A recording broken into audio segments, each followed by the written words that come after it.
Terima kasih Bapak segala berkat-Mu hingga saat ini di mana Engkau masih memberkati kami. Selanjutnya kita akan mendengarkan kesaksian dari Miguel Martin. Selamat malam Bapak Ibu Kakak semuanya. Hari ini saya akan kesaksian tentang berbagi dengan orang lain. Pada suatu hari saya membantu gereja Pulau Mas untuk membagi jus kepada tetangga-tetangga di sana, di kompleks ya. Nah, saya sangat senang mengikuti acara itu bersama teman-teman lain. Mereka pun senang juga mendapati jus sebotol. Banyak orang yang minta kepada kita untuk mendapati jus itu. Mereka pun minum jus itu di rumah. Mereka sangat senang dan saya juga senang dapat mengikuti acara itu. Terima kasih. Terima kasih Miguel sudah membawakan kesaksian yang luar biasa.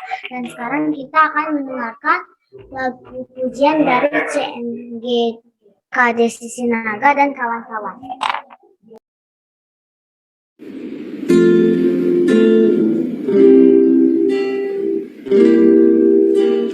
Banyak perkara yang tak dapat ku mengerti. Mengapakah harus terjadi di dalam kehidupan ini? Satu perkara yang ku simpan dalam hati, tiada sesuatu kan terjadi tanpa Allah peduli. Allah mengerti, Allah peduli segala persoalan yang kita hadapi. Tak akan pernah dibiarkannya ku bergumul sendiri, sebab Allah mengerti.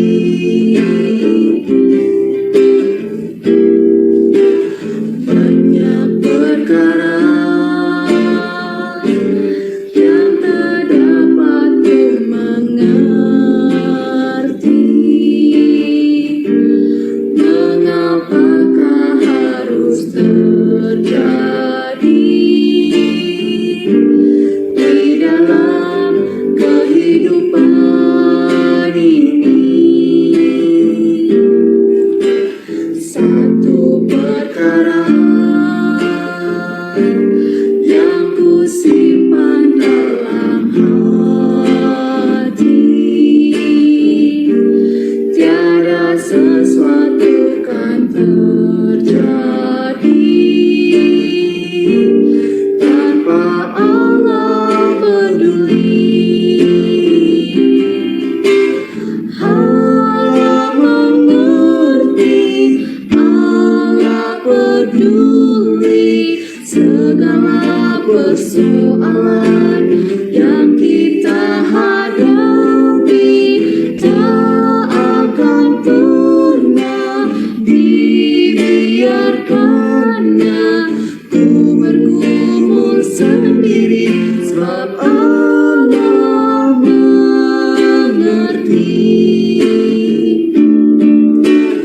Allah mengerti, Allah peduli segala persoalan yang kita hadapi. Tak akan pernah dibiarkannya ku bergumul sendiri, sebab Allah mengerti.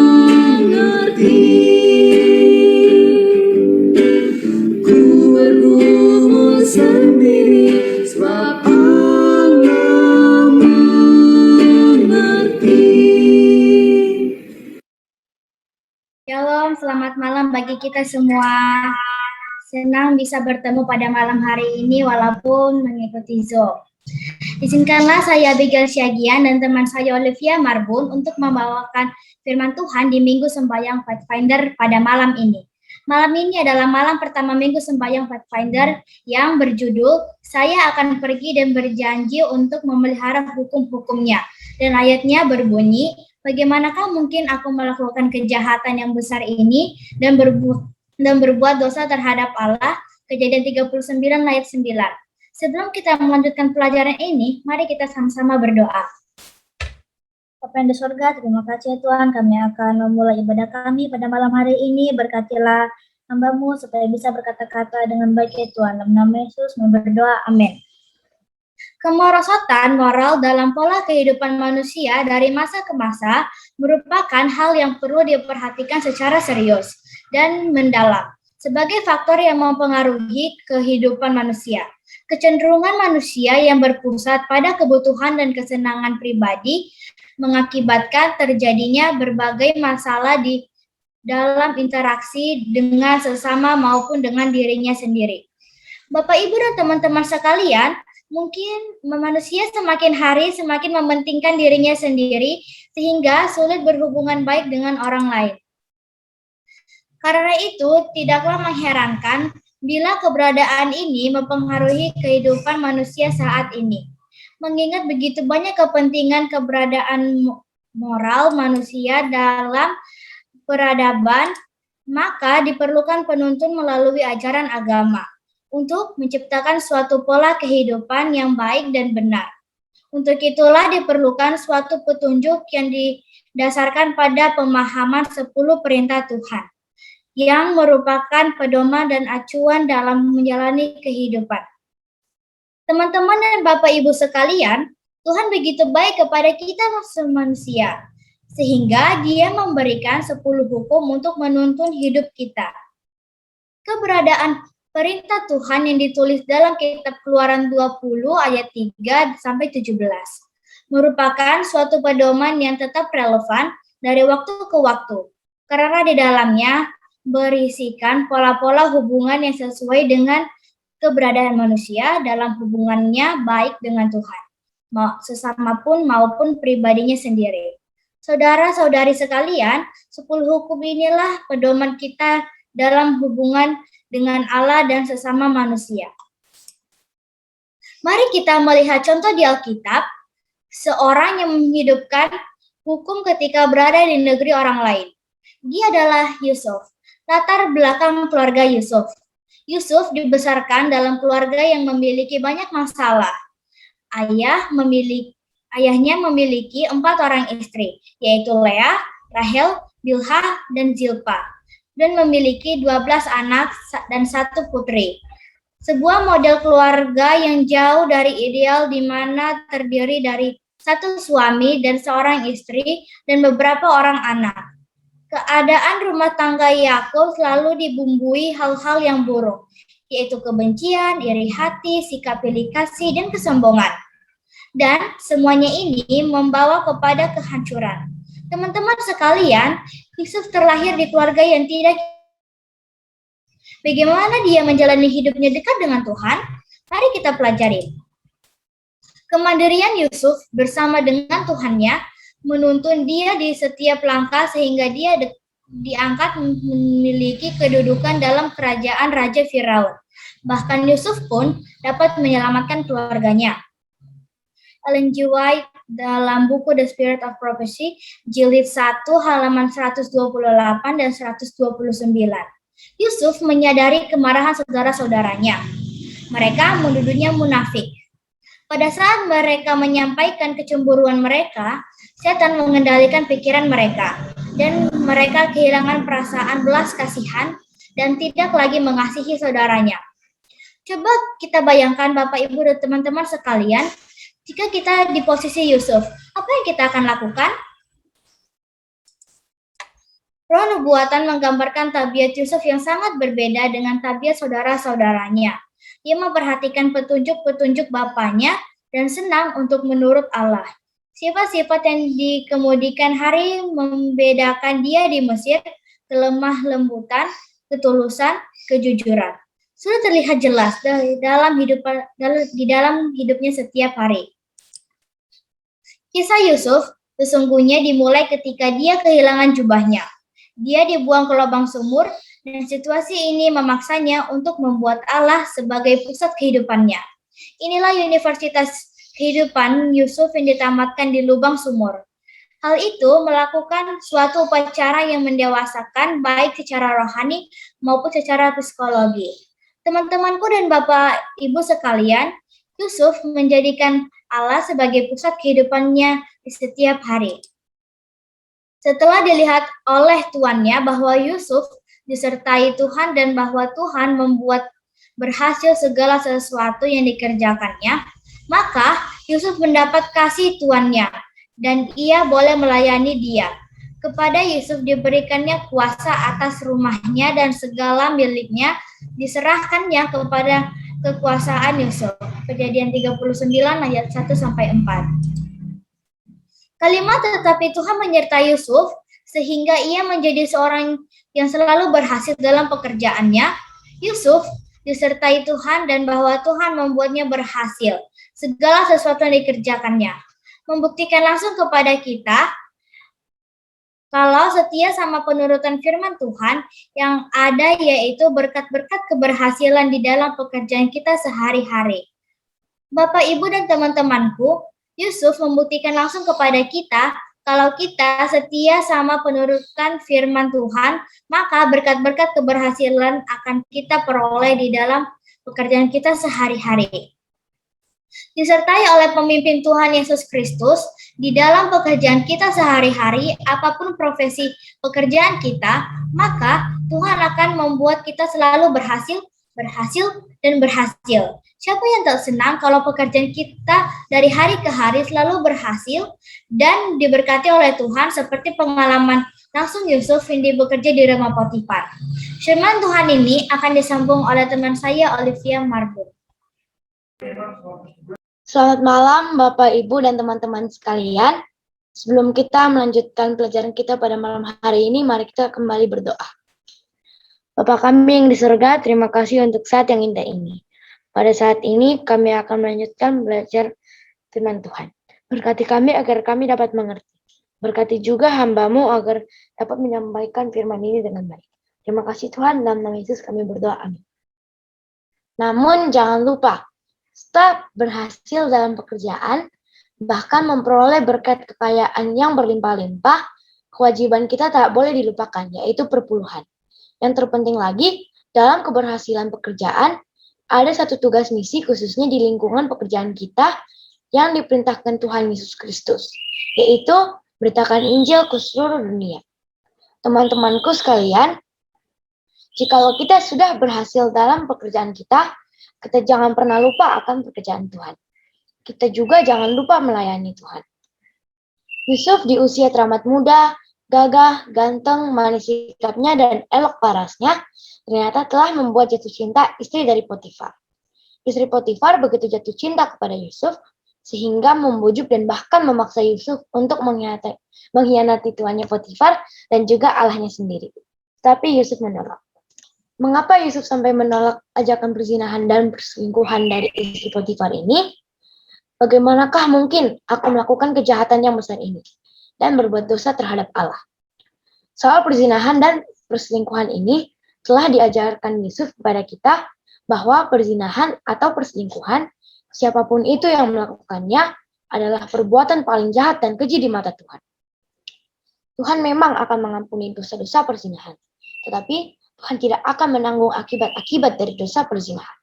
Saudara-saudaraku, Yusuf tidak mau mengkhianati Allahnya karena dia sudah begitu dekat dengan Tuhan. Dalam buku Roh Nubuat, Alfa dan Omega, jilid 1 bab 20, sejarah para nabi yang berjudul Yusuf di Mesir berpesan 1. Namun demikian, Yusuf mempertahankan kesederhanaannya dan kesetiaannya kepada Allah. Kejahatan yang ada di sekelilingnya, tetapi ia membawa dirinya seolah-olah buta dan tuli terhadap hal itu. Yusuf tidak menggambarkan pikirannya diisi oleh perkara-perkara yang terlarang. 2. Tetapi iman serta kejujuran Yusuf harus diuji oleh godaan-godaan yang hebat. Istri majikannya berusaha membujuk anak muda ini supaya melanggar hukum Allah. Hingga saat itu Yusuf tetap tidak ternodai oleh kejahatan yang merajalela di negeri kafir itu, tetapi godaan ini mendadak. Bagaimanakah godaan seperti ini harus dihadapi? Yusuf mengetahui dengan baik apa akibatnya jika ia berani menolak. Seluruh masa depan hidupnya bergantung atas keputusan detik. Bapak, Ibu, dan teman-temanku yang hadir, apakah yang membuat Yusuf bertahan? Walaupun Yusuf tahu jika dia menolak, maka hidupnya akan hancur. Mari kita pelajari lebih lanjut.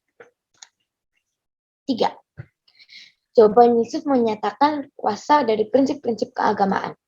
Ia tidak mau mengkhianati kepercayaan majikannya yang ada di dunia ini, dan apapun yang akan terjadi akibatnya, ia akan tetap setia kepada Tuhannya yang ada di surga. Jikalau kita membiasakan diri dengan kesadaran bahwa Allah melihat dan mendengar segala sesuatu yang kita perbuat, serta katakan, dan mengadakan catatan yang teliti akan segala kata-kata dan perbuatan kita, dan bahwa kelak kita harus mempertanggungjawabkannya, maka kita akan merasa takut untuk berbuat dosa. Jadi, saudara-saudari, dalam nama Yesus Kristus, setiap perbuatan kita harus kita jaga dan pertanggungjawabkan. Sama seperti Yusuf, takut berbuat dosa. 4. Orang muda selalu mengingat bahwa di mana mereka berada, tidak menyembahnya. 10 perintah Tuhan adalah 1. Sebagai ukuran standar moral untuk bangsa Israel yang pada waktu itu akan memasuki tanah Kanaan dengan penduduk aslinya yang memuja Allah lain. 2. Sebagai perjanjian antara Allah dengan bangsa Israel dan menjadikan Israel sebagai umatnya. 3. Sebagai standar pengendali kejahatan dalam kehidupan manusia yang semakin merajalela setelah jatuh ke dalam dosa. 4. Sebagai cermin untuk mengungkapkan dosa yang telah dilakukan manusia kepada Allah. Untuk itu, sebagai orang muda, mari kita selalu mengingat dan melakukan perhatian perintah Tuhan sebagai budaya hidup orang benar, sebagaimana hukum itu merupakan tabiat Tuhan. Bapak, Ibu, dan teman-teman sekalian, kesimpulan pelajaran pada malam hari ini yaitu 1. 10 perintah Tuhan merupakan dasar etika yang tetap relevan dari waktu ke waktu. Oleh karena itu, manusia memerlukan pedoman yang benar yang memberikan arahan dalam segala hal. 2. Pemahaman 10 perintah Tuhan yang benar harus didasarkan pada tujuan pemberiannya, yaitu sebagai ikatan perjanjian dan persekutuan antara manusia dengan Allah dan sesamanya. Artinya, pada saat manusia melaksanakan perintah Tuhan ini, kita sedang memelihara ikatan perjanjian dan persekutuan dengan satu-satunya Tuhan yang benar. 3. 10 perintah Tuhan tetap relevan dari waktu ke waktu. 10 perintah Tuhan ini relevan untuk manusia dari berbagai usia, jenjang sosial, dan beragam peradaban kebudayaan. Demikian pelajaran yang bisa kami sampaikan pada malam hari ini. Kiranya Tuhan memberkati kita semua untuk mengerti lebih dalam pelajaran pada malam hari ini. Terima kasih, Tuhan memberkati. Terima kasih Kakak Abigail dan Kakak Olive atas firman Tuhan yang telah disampaikan. Dan sekarang kita akan mendengarkan lagu penutup dari Advent New Sing nomor 43, Great is Thy Faithfulness.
kita berdoa. Acara kita sudah selesai. Terima kasih untuk partisipan yang sudah hadir. Terima kasih dan memberkati. Baik, terima kasih buat adik-adik sudah ambil bagian dan berpartisipasi pada kebaktian kita Pekan Doa Pathfinder malam hari ini, malam pertama. Terima kasih buat Sain, Olive, Abigail, Nigel, dan juga lagu pujian dari Desi dan Japen. Oke, baik, terima kasih Bapak Ibu, teman-teman semua. Selamat malam, selamat istirahat. Selamat malam. Terima kasih. Terima kasih semuanya. Bye.